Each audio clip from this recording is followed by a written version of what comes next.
Queridos amigos, queridas amigas, nossos cumprimentos, nossas saudações, especialmente meus cumprimentos aos amigos da Fraternidade Espírita Irmã Sheila, para cuja casa essa mensagem está sendo especialmente encaminhada. E também cumprimento aos amigos do canal Raciocínios Espíritas que nos acompanham. Jesus e a atualidade é o nosso tema.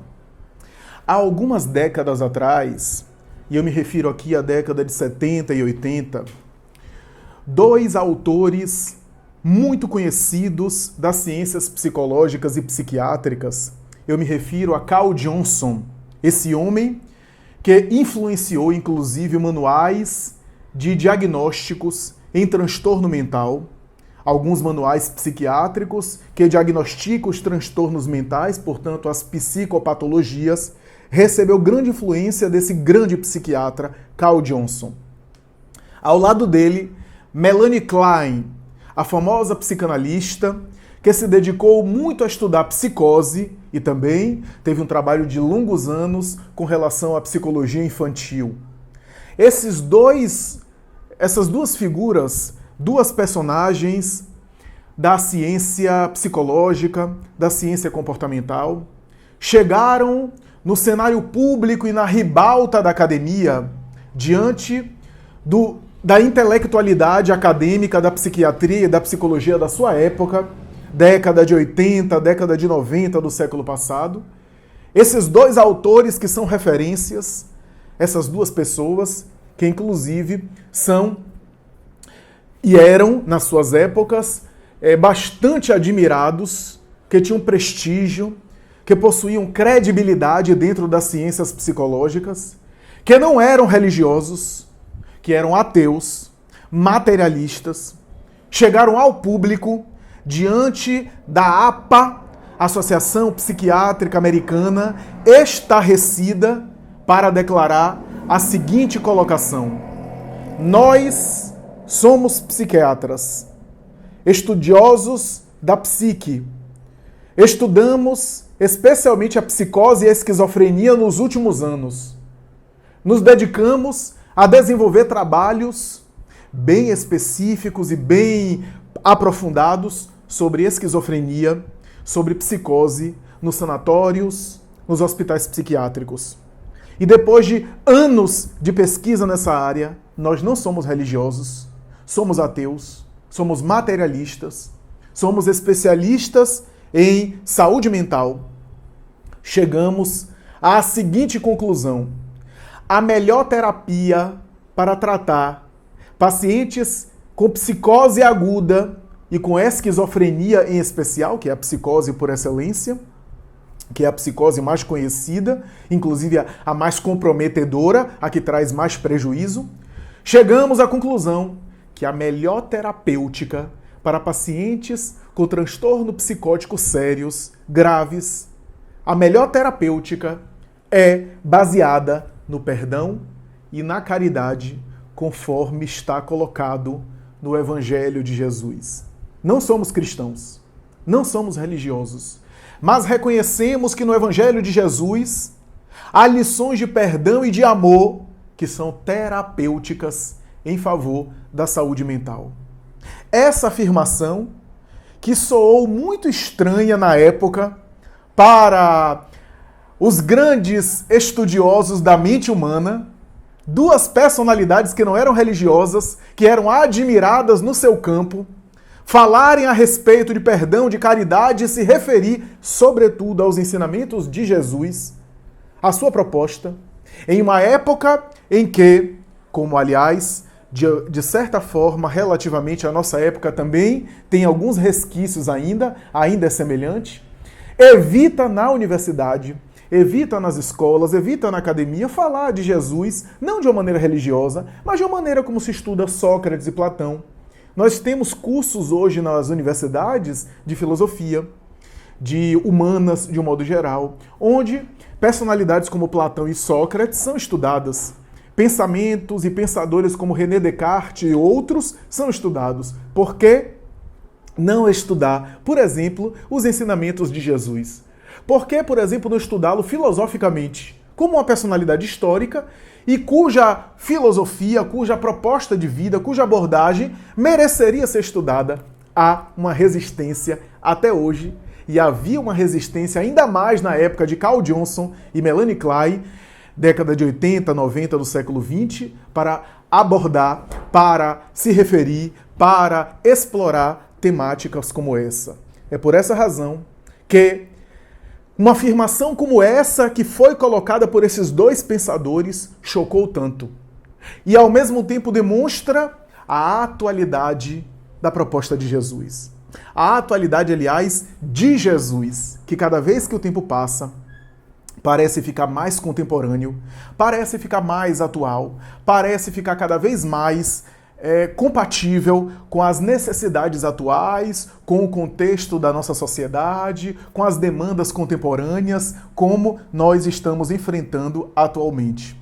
A verdade é que quanto mais o tempo passa, mais os estudos avançam a respeito da mente humana e do comportamento, se percebe a grandeza, a atualidade e a importância dos ensinos que foram propostos, que foram apresentados por Jesus no seu Evangelho. O que é de forma especial, porque ao longo dos anos, a proposta de Jesus tem saído da esfera religiosa aqui no sentido dogmático, como sendo apenas uma lista de preceitos dogmáticos diante dos quais se deve obedecer, se deve seguir, ou, pior ainda, se deve apenas recitar na igreja ou no templo e nada mais, como se fosse uma liturgia e não como se fosse uma proposta de vida, um estilo de vida que deve modificar radicalmente a nossa forma de agir, a nossa forma de pensar, a nossa forma de funcionar, a nossa forma de ver o mundo como nós nos encontramos e no mundo em que nós interagimos. A verdade é que o pensamento de Jesus e a figura de Jesus se torna, ao longo dos tempos, cada vez mais atual. Cada vez mais atual, e essa colocação de Melanie Klein e Carl Johnson ilustra muito bem aquilo que nós estamos falando. Ilustra muito bem a atualidade. Sai da esfera religiosa, dogmática no sentido teológico, e a proposta de Jesus ao longo dos tempos, recentemente, tem cada vez sido assimilada mais nos campos da filosofia, nos campos do comportamento e nos campos das ciências psicológicas, das ciências comportamentais, porque os grandes intelectos estudiosos estão percebendo que a sua abordagem é muito mais do que uma lista de preceitos religiosos para o crente, para o fiel, para o religioso seguir e obedecer. Mas é uma proposta de estilo de vida, uma proposta que é muito mais de autoconhecimento, de melhoramento pessoal, de desenvolvimento humano, do que necessariamente uma proposta dogmática e muito menos uma proposta litúrgica, um ritual religioso. Elizabeth Lucas, mais recentemente, essa terapeuta infantil admirada, essa notável mulher que estuda psicologia infantil, essa mulher que atende crianças até hoje, discípula de Viktor Frankl, o famoso pai da logoterapia, que inclusive se especializou com o próprio Frankl. Essa mulher extraordinária na logoterapia, a terapia que procura de alguma forma encontrar sentido para a vida. Ela atende crianças vítimas de traumas, vítimas de abuso, vítimas de violências severas, de violências significativas importantes. E ela, normalmente, constrói uma história com a criança que ela está atendendo, uma história cujo tema tem a ver com aquilo que a criança passou, com aquilo que a criança experimentou. Porque na psicologia infantil a gente sabe que a criança não simboliza como o adulto simboliza. Não verbaliza as coisas que incomodam a ela diretamente, literalmente, de maneira assim frontal, como os adultos fazem. A criança, muitas vezes, ela tem a sua dimensão lúdica e muitas vezes aquilo que é muito desconfortável ela não consegue abordar diretamente. Ela não consegue, ela de alguma forma bloqueia aquilo como um sistema de proteção. Ela se nega muitas vezes a abordar aquilo que é muito mobilizador, que causa muito desconforto, que causa muito sofrimento a ela. Então, A psicologia infantil, os psicólogos infantis lidam com jogos, lidam com brincadeiras, lidam com situações lúdicas para tentar chegar naquela questão dolorosa, para que a criança possa falar da questão, para que a criança possa abordar a questão, inclusive pensar sobre o trauma e, de alguma forma, ressignificar, né, dar um outro sentido, dar um outro significado ao trauma, dar um outro sentido à vida dela, processar e digerir aquele trauma de uma forma lúdica, de uma forma dinâmica, de uma maneira simbólica, metafórica. E é isso que os psicólogos infantis fazem. Elizabeth Lucas vai dizer que muitas vezes, na obra dela, Histórias que Curam, ela contava histórias. Ela, aliás, construía histórias juntamente com a criança. Ela e a criança iam construindo aquela história. Uma história cujo tema, cujo assunto tinha a ver com trauma infantil. E depois que chegava em um determinado ponto da história, ela pedia para a criança terminar a história e ajudava a criança a fazer o desfecho da história, um desfecho feliz. Um final da história feliz, que tinha a ver com o trauma que a criança passou, com a experiência dolorosa que a criança sofreu. Ela vai dizer, nessa obra, Histórias que Curam, que as histórias que ela elaborou, que as histórias que ela pensou, que as histórias que ela construiu junto com as crianças que ela atendia, estavam associadas às parábolas de Jesus. Esse é mais um exemplo para a gente ter ideia de como Jesus é atual, como os seus ensinos são cada vez mais atuais. Ernest Renan, imortal da Academia Francesa de Letras e professor de hebraico da Universidade de Sorbonne, vai escrever uma obra chamada Le Vie Jésus, A Vida de Jesus. Nessa obra, Renan procura colocar que Jesus é um homem incomparável. Porque todos os homens, isso é, as personagens históricas, por mais personalidade histórica que são, porque toda personalidade histórica é assim considerada personalidade histórica porque é uma figura pública, porque foram figuras públicas, porque são figuras públicas e cujos dados biográficos foram referidos, foram mencionados, foram citados por as personalidades da época, chamou a atenção do coletivo da época, cujas vidas tiveram atuação pública importante para o coletivo da época, que de alguma forma afetaram, mobilizaram, de alguma forma repercutiram na história da humanidade, que tiveram impacto no sentido aqui mais profundo, no sentido aqui do coletivo, e assim o são por causa disso, inclusive pela riqueza de dados biográficos, de dados históricos. Renan vai dizer que Jesus, ele disse isso na sua obra, Jesus é um homem incomparável. É um homem incomparável. Graças a essa afirmação, ele foi banido da Universidade de Sorbonne, perdeu a cadeira de professor de hebraico, foi, portanto, execrado, porque ele tinha a coragem de, em pleno século XIX, dizer que Jesus era homem, embora incomparável, era homem. E à época era praticamente impensável você afirmar que Jesus era um homem, que Jesus era um ser humano, por causa do dogma de que Jesus era Deus. Ainda havia, na mentalidade geral e coletiva aceita, e não apenas por parte de alguns segmentos religiosos, porque o mistério da Santíssima Trindade faz parte de uma teologia respeitável e que a gente não vai entrar aqui no mérito, mas que se desenvolveu em cima de conceitos teológicos específicos para concluir que Jesus é Deus, que o próprio Jesus é o Criador, é o absoluto, de alguma forma gerando impactos, inclusive na compreensão do cristianismo.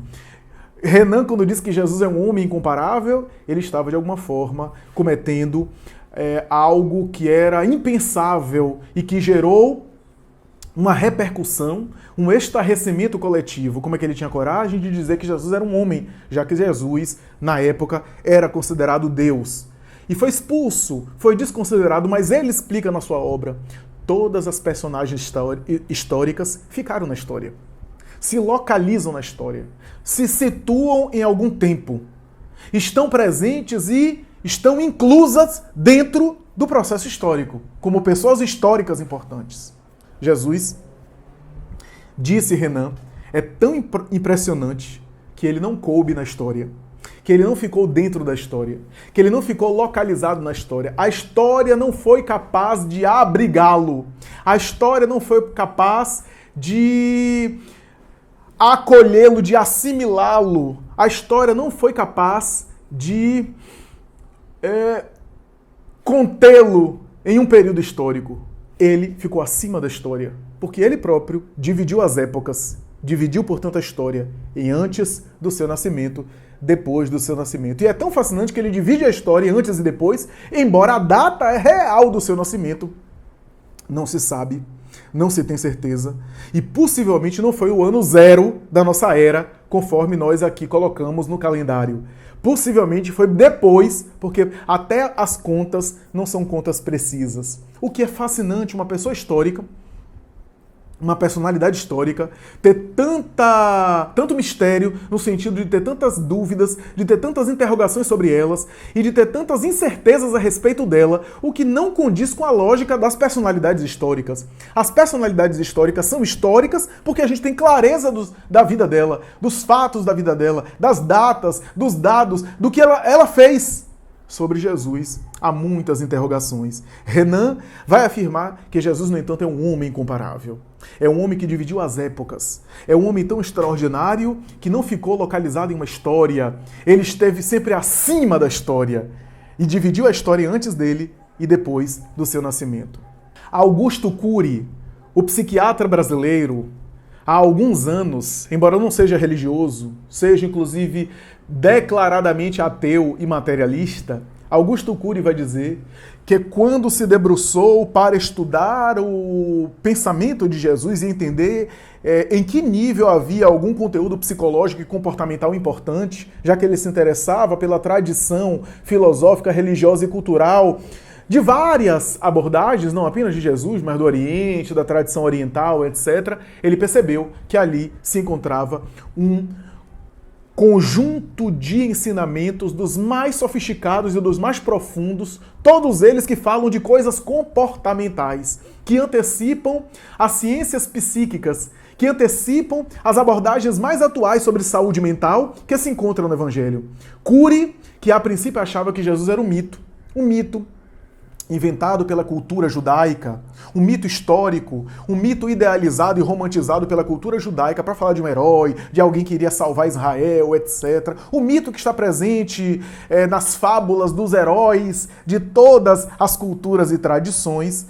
Essa tese, aliás, foi uma tese muito em voga no passado. Historiadores, em função das dúvidas a respeito da personalidade de Jesus, da dificuldade de conseguir estruturar, conseguir descrever, conseguir levantar os dados a respeito da personalidade histórica de Jesus, da pessoa histórica, do Jesus histórico, do homem de Nazaré, da antiga Palestina de há 2000 anos, graças a essa dificuldade dos historiadores, houve um momento na academia que a tese de que Jesus foi um mito inventado foi uma tese que ficou na moda, que muitos intelectuais defenderam essa tese, sustentaram essa hipótese. Hoje essa tese está totalmente superada. Praticamente não há estudioso sério hoje que defenda a ideia de que Jesus é um mito inventado pela cultura judaica. Cury, na sua época, ele achava isso, que Jesus era um mito, que Jesus era um símbolo, era uma espécie de ídolo inventado, né, na cultura judaica. Mas quando ele vai ler os evangelhos, ele vai dizer, não é possível que alguém naquela cultura agrária, braçal, sem uma cultura que não era uma cultura literária, uma cultura acadêmica, que não era uma cultura sofisticada, era uma cultura de trabalhadores braçais, cuja a visão de vida era uma visão preconceituosa, limitada, brutal, rica de preconceitos. E naquela época, embora a Palestina já tinha quase 3.000 anos de cultura e civilização, era, de alguma forma, uma mentalidade cultural bastante primária, bastante ainda rude, sem muita sofisticação nem intelectual, nem de inteligência emocional. E Cury vai dizer como é que daquela cultura alguém inventou um mito desse, inventou uma história dessa tão rica, tão inteligente e tão sensível. Como é que alguém pôde bolar uma história tão bem bolada, com ensinamentos tão profundos, com conteúdos tão aprofundados? Cury vai dizer, se alguém inventou tudo isso, Esse alguém que inventou tudo isso deve ser alguém especial. Deve ser alguém cuja maturidade emocional, maturidade psicológica e de saúde mental era muito à frente do seu tempo. Então, ou foi inventado, e se foi inventado, essa pessoa que inventou é especial para criar, por exemplo, o Sermão da Montanha, ou então não foi inventado, foi alguém que realmente existiu. É, portanto, a atualidade de Jesus. Hannah Wolff, por sua vez, a psicanalista alemã, uma das maiores psicanalistas do século XX, lança uma obra chamada Jesus Psicoterapeuta e é uma das primeiras vozes a dizer que a abordagem de Jesus era psicológica, era comportamental. Algo que o espírito Joana de Ângeles, na literatura espírita, também fala, mais ou menos na mesma época, um pouquinho depois, fala sobre isso. Hannah Wolff publica uma série de obras, depois de ir ao Oriente, viajar para o Oriente, aprender a sabedoria oriental, estudar a sabedoria oriental lá, as grandes tradições culturais, espirituais e religiosas, como discípula de Jung. Jung se interessava muito pelo fenômeno da cultura, da filosofia e também da religião, porque para Jung todos esses setores do pensamento humano possuíam riqueza psicológica para entender a natureza humana. Então ele se interessava de antropologia à religião, de mitologia à sociologia. Hannah Wolff, como discípula de Jung, vai para o Oriente, estuda a sabedoria oriental, como Jung fez. Jung viajou para o Oriente, ali aprendeu a tradição das mandalas, que mais tarde ele vai incorporar na sua teoria do self. E quando ela volta mais tarde para o Ocidente, munida dessa bagagem, ela estuda também a tradição cristã, a tradição dos evangelhos, e vai dizer que separando os mitos, as superstições, os dogmas, e tentando entender o ensino daquilo que Jesus falou, e daquilo que Jesus disse, e daquilo que Jesus viveu no evangelho, nós temos ali um conjunto de coisas comportamentais importantes. Um conjunto de coisas que é para a saúde mental. É um tratado de higiene mental. É um tratado de saúde mental preventivo e também curador. Diz Hannah Wolff que Jesus não agia como religioso. Jesus não agia como um guru normal que transmitia ensinamentos religiosos convencionais. Jesus agia como psicoterapeuta. Ele se aproximava da pessoa e, em vez de dizer tudo à pessoa, ele fazia perguntas, como Sócrates fez antes dele, na sua maiêutica socrática. Jesus utiliza a ferramenta especial de Sócrates, da maiêutica socrática, utiliza como ninguém, como nem o próprio Sócrates utilizou, propondo perguntas, questões. Quantas vezes a gente vai ver no Evangelho as pessoas chegarem para ele e dizer alguma coisa do tipo, Senhor, o que é que a gente deve fazer nisso ou naquilo? E ele pergunta, o que é que está escrito na lei? Para você, depois de ler o texto da lei, o que lhe parece sobre isso ou aquilo? Ele fazia perguntas e deixava a própria pessoa responder, para que a pessoa pudesse despertar. Chegam até ele com uma moeda, que era a moeda do Império Romano, símbolo dos impostos exorbitantes que Roma cobrava para as regiões que eram conquistadas sob as suas posses, e apresentam a Jesus, incluindo Jesus naquela querela, naquela discussão, naquele conflito, naquele problema que dividia opiniões e que gerava tanto ódio, né? Os impostos de Roma e o ódio do judeu por causa dos impostos. E perguntaram a Jesus, e ele vai dizer, o que é que está escrito na moeda? E alguém responde, está ali a efígie, o busto, está ali colocado o busto, a face de César. Jesus então sorriu e disse, então, dai a César o que é de César e a Deus o que é de Deus. Ou seja, não foi ele que respondeu, foi a própria pessoa que respondeu.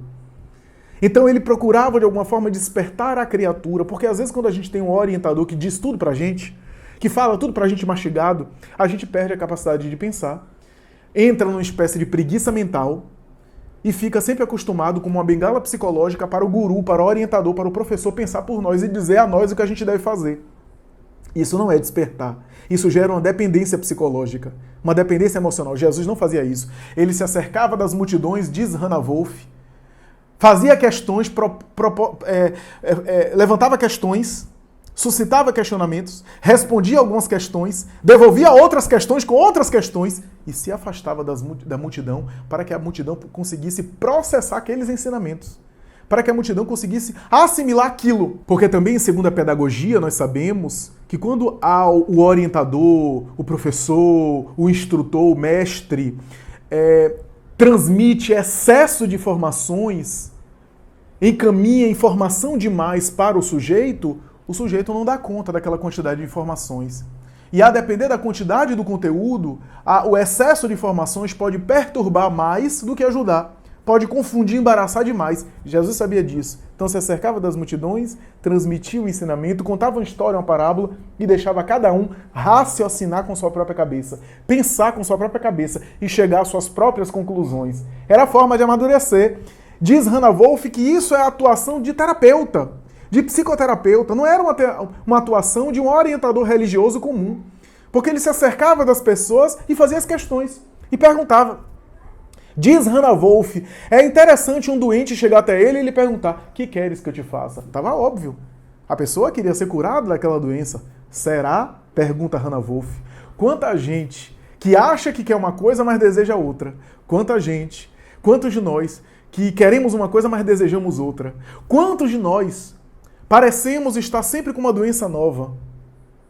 E sempre estamos aí indo para os médicos, fazendo exames, nos consultando aqui para acolá, e ninguém acha nada, ninguém sabe a respeito do nosso problema. É porque, na verdade, às vezes é algo psicossomático. Nós, às vezes, produzimos aquelas enfermidades através da nossa conduta psíquica, através da nossa postura interior.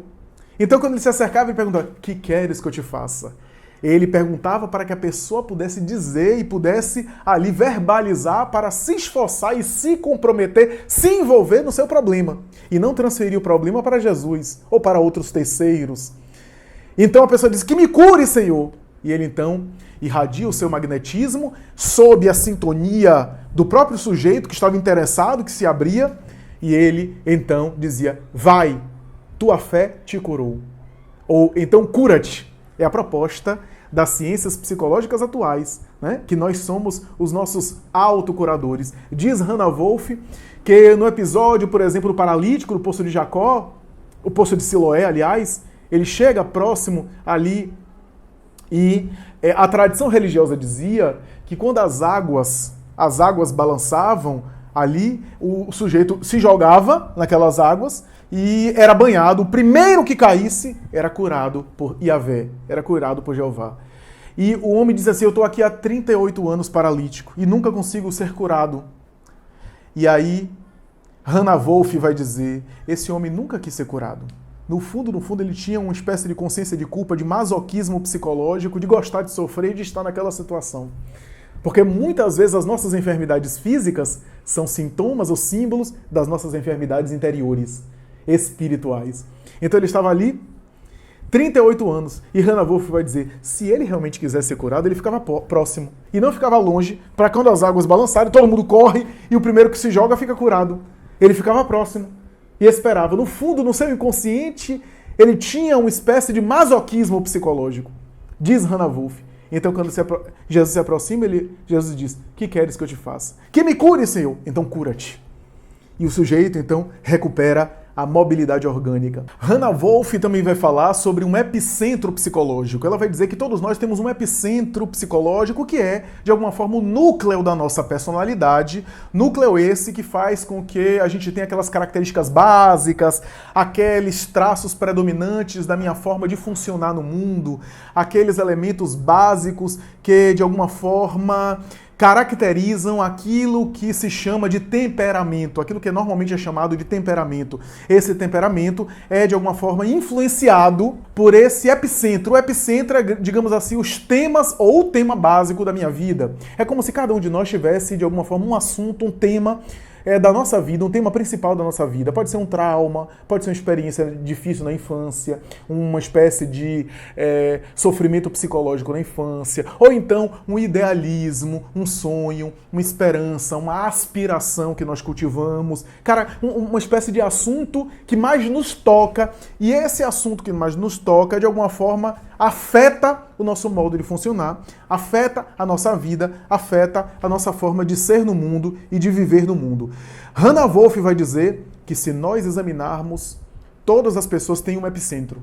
Inclusive as personalidades históricas conhecidas. Gandhi, por exemplo, tinha um epicentro. O epicentro do tema da não violência, que era um tema, inclusive, que dizia a respeito à sua própria vida, porque ele tinha um temperamento relativamente violento, segundo alguns biógrafos dele, na juventude, que ele tentava domar e controlar. Isso foi tão importante para ele que não apenas transformou ele, pacificando-o, mas também tornou ele um pacificador mais tarde.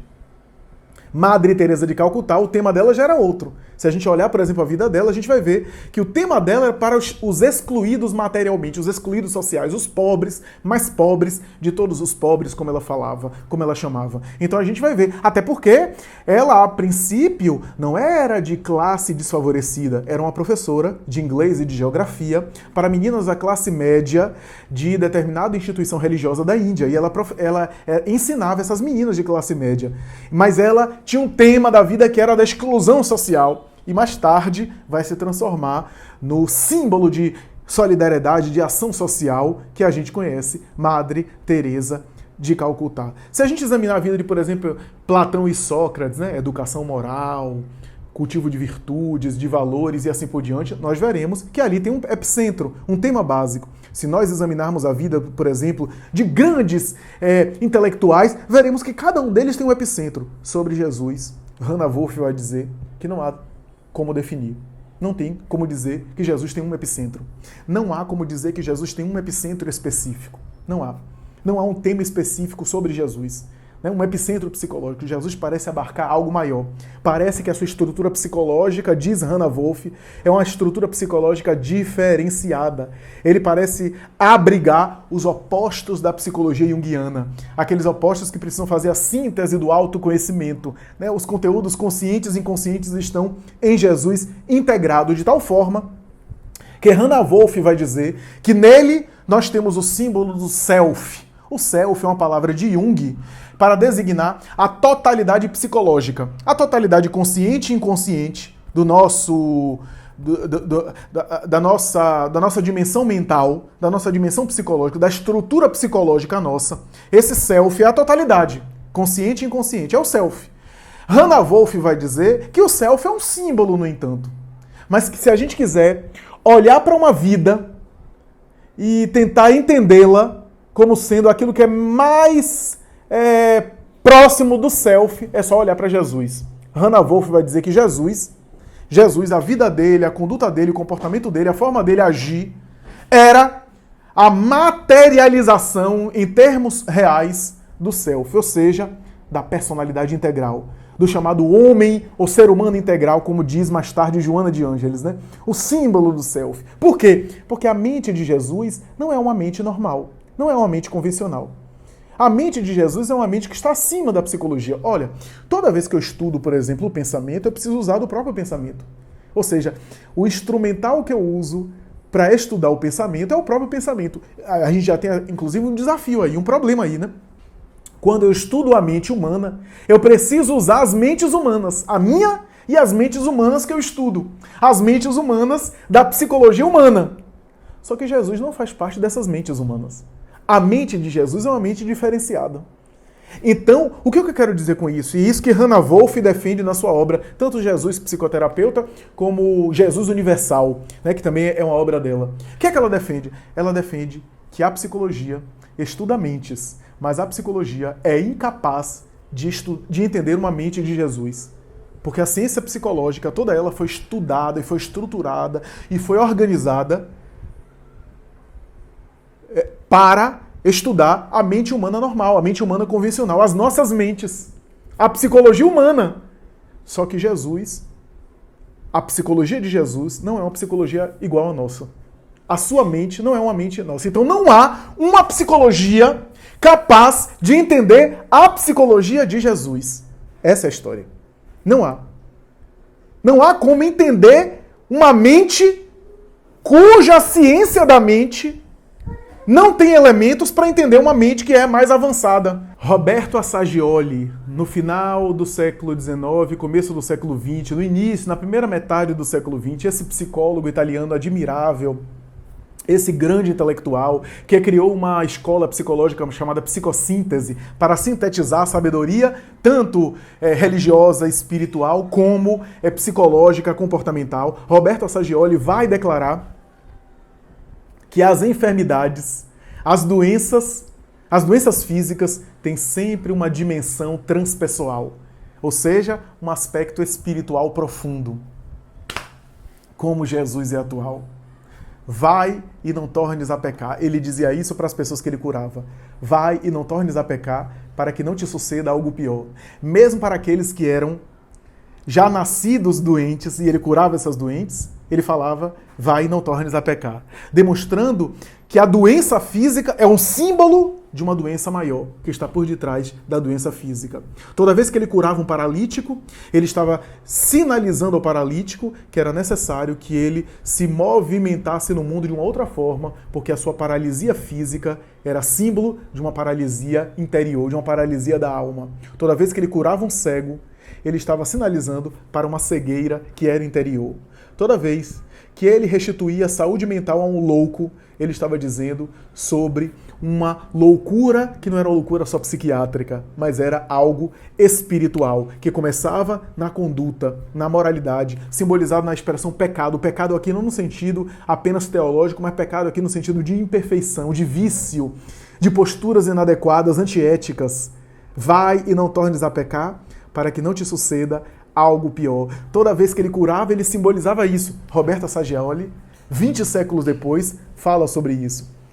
Sobre a dimensão transpessoal das doenças. Abraham Maslow, o notável pai da psicologia humanista e um dos pais da psicologia transpessoal, vai defender, na sua época, um dos pioneiros, na ideia de que por detrás de todo o processo orgânico há sempre algo psíquico disfuncional.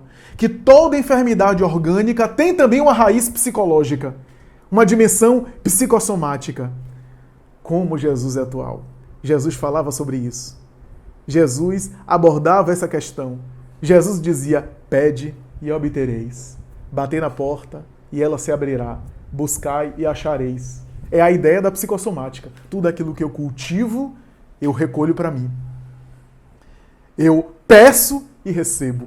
Tudo aquilo que eu alimento no meu mundo interior acaba se vitalizando e mais tarde se corporificando no mundo material. O espírito Joana de Ângeles vai dizer, o homem é aquilo que pensa, portanto, é aquilo que quer, porque o homem é o resultado dos pensamentos que predominam dentro dele.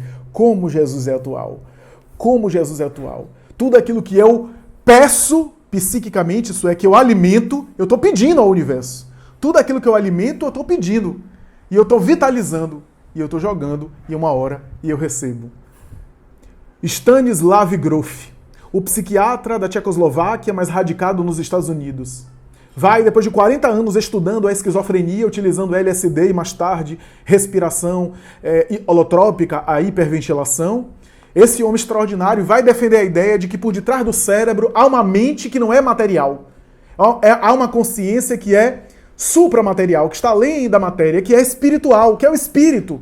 E vai dizer, Grof, que por detrás das psicopatologias há sempre uma dimensão espiritual que tem a ver tanto com as personalidades que o esquizofrênico foi em reencarnações passadas, ele aborda reencarnações, como as personalidades parasitas e intrusas que interagem com ele, que assediam ele, que influenciam ele nesse jogo psíquico em função dos atos equivocados, em função das disfunções éticas do passado e que agora ele se reharmoniza, dando conta da sua culpa através da fuga da realidade pela alienação na psicopatologia. Como Jesus é atual. Quando ele entra em Gadarra, ele conversa com Legião. E os espíritos que ali dominam aquele corpo. Aliás, o diálogo é muito interessante, né? Quem é você? Singular. Nós, plural, somos legião, porque somos muitos que habitamos esse corpo. Podemos dizer que aquele paciente psiquiátrico era muitos. Era muitos no sentido espiritual, no sentido da interferência espiritual sobre ele, porque era um espírito endividado, as suas vítimas do passado estavam perseguindo ele atualmente, mas, sobretudo, era muitos por causa das suas personalidades anteriores que se manifestavam agora naquela problemática patológica, naquela problemática psiquiátrica. E ele vai dizer, sai dele, legião, sai dele. A integração, a fusão da personalidade, a unificação dos nossos conteúdos internos desorganizados em um só. E o sujeito volta à saúde mental. Quantas lições! Vamos examinar aqui algumas lições para vermos como Jesus é atual. Bem-aventurados os que choram, porque serão consolados. Como isso é atual? Na atualidade, a gente tem percebido, os melhores estudiosos têm falado isso, que cada vez mais a gente tem uma sociedade infeliz por causa da felicidade. A busca da felicidade é tão grande, a busca por ser feliz, por consumir, por ter, por possuir, por gozar, por ter prazeres, por ter. A busca por ser feliz é tão forte que tem causado infelicidade, que tem causado a sociedade de infelizes. Porque essa mentalidade de sempre ter, sempre possuir, sempre consumir é insuficiente para dar conta, porque sempre vai ter uma coisa a mais, sempre vai ter uma outra coisa melhor, e aí gera em nós uma insatisfação.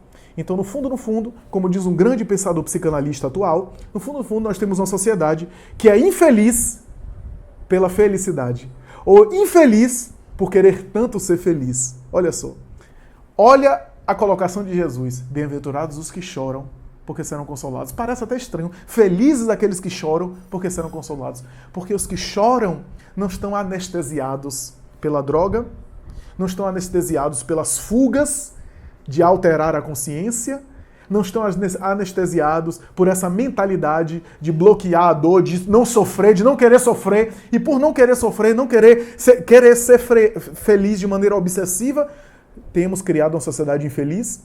Aqueles que choram, isso é, aqueles que enfrentam as suas dores, aqueles que entram em contato com o seu sofrimento, as suas angústias, esses são felizes porque serão consolados. A psicologia demonstra que aqueles que verbalizam seus sentimentos, aqueles que expressam as suas emoções, são mais saudáveis emocionalmente, ficam bem, ficam melhor, do que aqueles que são mais introvertidos e que internalizam mais os conflitos. Esses ficam remoendo mais, somatizam mais doenças, ficam piores. Normalmente ficam pessoas magoadas, amargas, mal-humoradas. Como Jesus é atual. Como Jesus é atual. Bem-aventurados os que têm fome e sede de justiça, porque serão saciados. Fome e sede de justiça é dizer, esse indivíduo tem fome e sede de uma vida psicológica. Porque há pessoas que só têm fome e sede de comida material. Só têm fome e sede do pão e da água, ou pão e do vinho, como se diz popularmente. Só tem fome e sede para o alimento do corpo. Mas não tem fome e sede para metas psicológicas. Bem-aventurados aqueles que têm fome e sede. A nossa vida tem que ser uma vida também emocional, também tem que ser uma vida psicológica. Porque se não tiver essa vida psicológica, a gente não vive bem, a gente adoece. Se a gente viver apenas para os instintos básicos, a nossa fisiologia, as nossas necessidades mais básicas materiais, a gente não vive bem. Bem-aventurados misericordiosos, porque obterão por sua vez misericórdia. Olha que ensinamento. O que isso quer dizer? Quer dizer o seguinte, que aquele que é misericordioso é mais compreensivo, é menos rígido, menos inflexível. E quem é menos rígido, menos inflexível, quem é mais flexível é mais resiliente. E quem é mais resiliente aguenta mais pressão. Aquele que é muito rígido, aquele que é muito incompreensível, esse é mais fraco. Esse se abate mais. Esse tomba mais do que aquele que muitas vezes é mais, digamos assim, flexível, que é mais permeável, que é mais compreensível. Misericórdia obterá misericórdia para si, porque aquele que é muito inflexível com os outros, coitado, sofre o próprio efeito da sua inflexibilidade. Não julgueis a fim de não seres julgados, porque com a mesma medida que julgares o teu irmão, meu pai julgará a ti. O pai aí, Deus, é a consciência. A própria consciência julgará a si. O que é que significa não julgueis? Não se meta. Olha como esse ensinamento é atual. Não interfira. Não invada a vida alheia. Não procure ser invasivo aos outros. Se coloque à disposição para ajudar. Mas não queira assumir a vida dos outros. Não queira resolver os problemas que o outro não quer resolver. Não assuma, porque quando você invade muito a vida do outro, você acaba assumindo e carregando a vida do outro para si. e acaba tendo os seus compromissos, os seus desafios e os sofrimentos do outro, que acaba você sofrendo pelo outro. Não, a proposta não é essa. A proposta é ajudar o outro no problema que o outro tem, que é dele, auxiliá-lo, contribuir, mas também a melhor ajuda é também estimulá-lo a ele poder superar os seus próprios problemas e ser autônomo e ser feliz. Não pode. Inclusive porque você está sem camisa, não pode aparecer, tá? Ainda não. Então não interfira. Emmanuel tem uma frase que ele vai dizer: quem muito condena a vida alheia, quem muito vive criticando a vida alheia, acaba psiquicamente invadindo de tal forma a atmosfera dos problemas alheios, acaba mergulhando de tal forma naquilo que não lhe diz respeito, que acaba assimilando as energias dos conflitos alheios. E não é raro, diz Emmanuel, não é raro aquele que vive criticando o defeito do outro cair no mesmo erro que condena, cair no mesmo erro que critica. Por quê? Porque assimila essas energias, diz ele na obra Pensamento e Vida. Uma das coisas mais interessantes que eu vi sobre Divaldo Franco recentemente foi um amigo dele dizer: o que mais me impressiona em Divaldo é que a amizade que eu tenho com ele é de anos e ele é profundamente respeitoso com a vida pessoal de cada um. Eu sou amigo dele há muitos anos e ele é aquele amigo que não pergunta nada, que não fala nada, que não se intromete em nada. É médium, tem um poder psíquico de penetração, porque os médiums têm, o médium ostensivo como o Divaldo tem, mas é profundamente discreto e respeitoso, porque essa é a postura do amigo. Essa é a postura verdadeira do amigo. Está ali à disposição. Se alguém chega para ele e desabafa uma questão pessoal, ele procura ajudar, procura orientar. Mas ele tem um profundo respeito à intimidade de cada um. Porque em nome da amizade eu vejo pessoas invadindo a vida alheia, querendo se meter, querendo dizer como o outro deve ser, como o outro deve se comportar. Inclusive agora em redes sociais, onde a privacidade parece estar exposta e a pessoa não tem mais uma dimensão mais privada, pelo menos em grande parte das redes sociais. Não julgueis, tem a ver com isso. Não invada psiquicamente a vida alheia. Olha como é atual. Amai os inimigos. Amai os inimigos é o seguinte: fique em paz. Quando alguém lhe odeia, e se alguém lhe odeia e lhe deseja mal, fique em paz. Odiar aquele que odeia é entrar na faixa dele. E é, de alguma forma, assimilar e cultivar sentimentos ruins que fazem mal a ele e que agora vão fazer mal a você. Amar os inimigos é o seguinte: enquanto ele cultiva o mal, cultive o bem, porque o bem vai fazer bem a você. Amar os inimigos é se defenda do ódio alheio.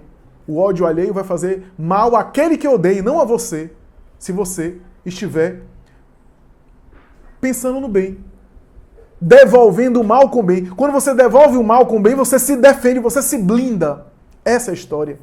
Não precisa de tratamento espiritual. O melhor tratamento espiritual é você cultivar o bem. É esse cultivo do bem que vai lhe defender do mal. E o mal daquele que lhe odeia vai fazer mal a ele. Ele que vai ficar mal. Então, amar os inimigos é cultive o bem. Fique em paz. Porque o outro que odeia não pode estar em paz. Quem odeia não está bem. Aliás, normalmente quem odeia os outros é porque odeia a si mesmo e descarrega isso para terceiros. O Espiritismo vem dizer como Jesus atual, explicando que Jesus é o Espírito guia e modelo da humanidade. Questão 625 do Livro dos Espíritos. Qual é o tipo mais perfeito que Deus ofereceu à criatura humana para ser seu guia e modelo? Resposta: Jesus, guia e modelo da humanidade. Espírito puro por excelência, espírito pleno de todos os espíritos, aquele que já realizou seu processo evolutivo, que já se desenvolveu de tal forma, que já alcançou o máximo da plenipotência das suas virtudes. Allan Kardec, em A Gênese, vai dizer que a sua superioridade era tão notável, era tão elevada, que os laços que mantinham ele com a matéria eram apenas aqueles indispensáveis para que o corpo físico interagisse conosco. Mas ele estava além da matéria, a ponto de Allan Kardec dizer também que enquanto nós temos intermediários entre nós e Deus, a gente não consegue acessar Deus diretamente. Então, quando a gente ora, quando a gente eleva o pensamento para Deus, quem é que recebe, quem é que dialoga com a gente, quem é que se comunica conosco em nome de Deus? Os espíritos bons, os espíritos superiores. Mas o espírito puro, o espírito que já realizou o processo evolutivo, que já não precisa mais reencarnar, que já adquiriu as virtudes que a criatura pode adquirir durante a encarnação, que não precisa mergulhar no corpo, só mergulha no corpo por opção própria e em missões muito especiais. Diz Allan Kardec, o espírito puro não precisa de intermediário. Ele tem uma comunhão direta com Deus. Comunhão essa que é inacessível para nós. A gente não tem ideia do que é isso. A gente não tem ideia como é que era Jesus conectando-se com Deus. Como é que era esse diálogo, essa conexão. É inacessível para nós. Esse contato. Como é que era essa relação? Jesus, na doutrina espírita, não é um ser convencional. Jesus, na doutrina espírita, não é apenas aquele homem de Nazaré que deu aquele exemplo extraordinário. Porque, veja, você, por melhor que você seja, você está no corpo. E os espíritos dizem para nós que o corpo limita as nossas potencialidades de espírito. Eu, fora do corpo, tenho mais potencialidades, tenho mais sensibilidade, porque o corpo abafa. Há algumas faculdades minhas, algumas potencialidades minhas, talvez potencialidades que eu usei, que eu exercitei, que eu desenvolvi em outras encarnações, estão bloqueadas, abafadas, sufocadas agora, para que eu possa desenvolver outros valores, para que nessa limitação eu possa me concentrar naquilo que é essencial. Qual é essencial? As minhas imperfeições, as paixões que vêm no contato com a matéria, no contato com o corpo, vêm as paixões materiais para que eu possa me aperfeiçoar. Por isso, as grandes potencialidades do espírito que eu sou, fora do corpo, são relativamente bloqueadas, obliteradas, abafadas no corpo físico, na experiência material. Ora, se isso acontece comigo, acontece com você, imagine com o Espírito Jesus. Porque na doutrina espírita, Jesus não é apenas aquele homem de Nazaré, que deu aquele exemplo maravilhoso e extraordinário. E que exemplo para todos nós! Mas o Espírito Jesus é mais do que o encarnado Jesus. O encarnado Jesus foi aquele exemplo que a gente viu. Mas o Espírito Jesus é alguém que já percorreu o processo evolutivo de tal forma, que já se desenvolveu de tal forma, que Emmanuel vai dizer na obra Caminho da Luz, que as estrelas e os planetas onde ele reencarnou, os orbes por onde ele passou e evoluiu ao longo da encarnação, já não existem mais. Já foram consumidas pelas poeira cósmica. Já foram transformadas em poeira das estrelas. Olha só. Nele, afirma ainda Emmanuel, na obra O Consolador, nele, os processos humanos cessaram. Os processos humanos cessaram. Já estão em outro patamar. É por essa razão que Jesus, para a doutrina espírita, é um espírito puro, é um espírito que já percorreu tudo que a gente vai percorrer. Então, tudo aquilo que a gente pode viver, Jesus já viveu. Já está, muito à frente. Então, ele sabe. Tudo que a gente vai poder passar ao longo das encarnações, Jesus já vivenciou isso ao longo de milênios. É um espírito que já percorreu. Mas mais do que isso, não é apenas um espírito puro, mas é um espírito puro que foi designado pelo Criador para ser o governador espiritual desse planeta, o que significa dizer que ele dirige o processo desse orbe, mas não apenas isso. Ele é o construtor, em nome do Pai, construtor do planeta Terra. Isso quem falou pela primeira vez foi Hahnemann, em uma mensagem para Allan Kardec na Sociedade Espírita de Paris. Mais tarde, Leon Denis também fala sobre esse assunto, e Emmanuel, especialmente Emmanuel, em A Caminho da Luz, por Chico Xavier, vai falar que no início do processo de formação da Terra, o Espírito que conhecemos hoje como Jesus, com a sua equipe, é que elaborou e construiu o planeta Terra como nós conhecemos hoje.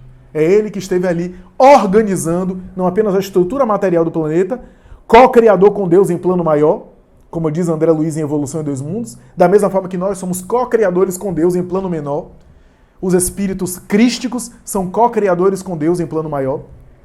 Jesus vai organizar a vida material e a vida orgânica do planeta nos primórdios iniciais, a ponto de Emmanuel dizer que 2 vezes ele e a equipe dele esteve na Terra, presencialmente, em equipe. A primeira vez foi quando as primeiras formas de vida começavam a ser ensaiadas nos laboratórios da natureza e ele estava por detrás, organizando os primeiros aminoácidos e coacervados. 4,8 bilhões de anos atrás, ele já era esse espírito puro, crístico. E a segunda vez foi quando ele resolveu nascer. a sua equipe também veio à Terra para preparar a estrutura física do planeta, a fim de que ele mergulhasse nos fluidos grosseiros da matéria para poder viver conosco e dar o seu exemplo. A atualidade de Jesus tem a ver com a sua abordagem. Por que Jesus é atual? Porque a sua abordagem nunca foi uma abordagem material. Nunca. Mesmo quando ele utilizou artifícios materiais, cura material do corpo, multiplicação dos pães e dos peixes, alimentação aos estômagos, assistência material, ressuscitar Lázaro, a filha de Naim, ou a filha de Jairo, dos mortos, né? Num fenômeno de catalepsia. Mesmo nessas ações materiais, que eram raras comparadas com os ensinos espirituais, ainda assim, sempre tinha uma base espiritual, uma base moral. A sua abordagem era para espírito. Se ele fosse um revolucionário social daquele tempo, a sua proposta não seria atual. Seria para aquele tempo. Seria limitada àquela cultura e àquela circunstância. Seria limitada àquele contexto cultural e político daquela época. Portanto, a sua abordagem estaria datada e hoje estaria ultrapassada. Se ele fosse um filósofo convencional, se ele fosse um pensador convencional que falasse lições para aquele tempo, a sua filosofia hoje estaria ultrapassada, estaria datada. Se ele fosse alguém preocupado apenas em mudar as pessoas, a sociedade daquele tempo, a sua mensagem estaria ultrapassada para agora. Mas sabe por que a sua mensagem é atual? Porque a sua abordagem não era para corpos que iam morrer, não era para pessoas que iam morrer, é para espíritos que iriam viver e cujas lições iriam mais tarde fermentar e purificar e reproduzir mais tarde em termos ainda mais atuais ao longo dos tempos. Porque se sua abordagem é para o espírito é sempre atual. Aliás, é cada vez mais atual. Se sua abordagem é para o espírito, aqueles espíritos que ouviram ele seriam mais tarde os agentes multiplicadores da sua mensagem, não para aquela geração, não para aquela época, mas ao longo de futuras reencarnações. Por fim, amigos, por que Jesus também é atual? Porque quando a gente examina a tradição religiosa de todos os povos, a gente vê que os grandes homens e mulheres, as grandes personagens que fundaram religião e que produziram sistemas espirituais, essas pessoas sempre tiveram enfoques específicos. Chakra, mediunidade, profecia, iluminação, transcendência, interiorização, meditação. É só você examinar. Sócrates, Platão, Buda, Krishna, todos eles tinham alguma lição a respeito da espiritualização do sujeito, da iluminação do sujeito. Mas faltava uma lição. Uma lição que era mais importante. A lição de que como eu lido com o meu próximo. Antes de Jesus não havia uma abordagem assim, de como eu lido com o meu próximo. Ou pelo menos uma abordagem que considerava o trato com o próximo essencial para a iluminação e espiritualização do sujeito. E o que Jesus demonstrou na sua missão é como eu lido com o meu próximo. Faltava isso em toda a cultura e tradição religiosa, toda a tradição espiritual, faltava isso. Faltava justamente esse ensinamento, essa abordagem, que não havia ainda. Que não havia sido explorada ainda por ninguém antes dele. E ele escolheu dar essa lição. Por que ele escolheu essa lição? Porque é a lição mais difícil. Porque a lição de como eu lido com o meu próximo não pode ser uma lição só teórica, só de ensinamento teórico. Tem que ser uma lição de exemplificar, de viver e mostrar na prática. Por isso que ele é guia, aquele que orienta, mas ele é também modelo. Porque guias a humanidade sempre teve, muitos guias, aqueles que orientavam, mas modelo, só Jesus. Só sua vida é modelada do começo ao fim. Só sua vida é um modelo perfeito de vida para todos nós. Jesus, portanto, tem esse convite para nos fazer como eu lido com o meu próximo. Ele quis dizer que o aperfeiçoamento espiritual completo, aquele aperfeiçoamento que foi preconizado pelos grandes sábios e espíritos notáveis que vieram antes dele, todos esses espíritos, aliás, que eram embaixadores dele, que eram funcionários dele, que vieram antes, só poderia ser completo esse processo de aperfeiçoamento com a forma como eu me relaciono com os outros. se é importante a meditação, se é importante a interiorização, se é importante o silêncio interior, se é importante a elevação do pensamento pela prece, se é importante eu me desenvolver os potenciais da minha alma, tudo isso é importante, mas falta um aspecto sem o qual o aperfeiçoamento é incompleto e eu diria até pobre, que é como eu lido com o meu próximo. Isso é, a forma como eu me relaciono com as pessoas é essencial para a minha espiritualização. Emmanuel vai dizer, o próximo é a minha escada que me conduz a Deus. Os relacionamentos, os laços com o próximo são motores que me impulsionam para frente em termos de progresso espiritual. Para concluir, eu me lembro de Divaldo Franco, quando psicografou a obra Rumo às Estrelas, uma obra que é psicografada por inúmeros ícones da cultura espanhola, melhor dizendo, da cultura de língua hispânica, né? Não apenas da Espanha, mas da Argentina e de outros países. Grandes líderes e vultos que psicografaram por ele, inclusive em castelhano, que ele psicografou. E no final da obra, Joana de Ângeles aparece para eles, meu filho, eu não vou psicografar o prefácio. O prefácio vai ser escrito pela nossa querida amiga Amália Domingos Soler, a médium que psicografou, médium era cega inclusive, psicografou Memórias do Padre Germano, uma obra clássica. Divaldo saiu do corpo em desdobramento, Joana conduziu ele até a porta para receber na porta a Amália Domingos Soler. A Amália Domingos Soler chegou irradiando uma luz de tal forma que Divaldo disse, eu fiquei tão emocionado que me dobrei, me curvei perante ela e comecei a chorar. Ela olhou para mim e disse, meu filho, se levanta, tu me honras em demasia, levanta aqui, vem para cá. Pegou ele, levou-o até o local da psicografia e ali, utilizando-se do seu perispírito, ela começou a psicografar em castelhano, em língua hispânica, o prefácio da obra Rumo às Estrelas. Quando acabou o prefácio, Divaldo estava emocionado, Joana levou-o até a porta, se despediu dela, e Divaldo disse, meu Deus, como ela é iluminada, como ela é espiritualizada, como ela é transcendente, quer dizer que eu já tenho condição de receber a Amália Domingos Soler? E Joana disse, não tem não, meu filho, foi misericórdia de Deus. Se acostume a receber os espíritos sofredores como você, etc. O guia espiritual já tirou daquele encantamento, né? Aquela coisa, né? Porque o guia espiritual é assim, né? O guia espiritual é alguém que disciplina, que orienta, que estimula, mas que não fica bajulando o seu guiado. Afinal, é um orientador espiritual, né? É uma outra postura, né? Então, disse isso, e Divaldo, então, ficou... E disse, mas ela é muito espiritualizada. Vê a luz dela. E Joana disse, meu filho, realmente ela é muito iluminada. Mas tanto ela, como eu, como você, estamos ainda muito distantes de Jesus. Muito distantes de Jesus. Ele é o nosso modelo. Ele é a nossa referência. Ele é a nossa rota a conquistar. E essa lição eu deixo para finalizar a nossa mensagem de hoje. Um abraço aos queridos amigos da FES, Fraternidade Espírita Irmã Sheila, da cidade aqui de Salvador, e até a próxima, se Deus quiser.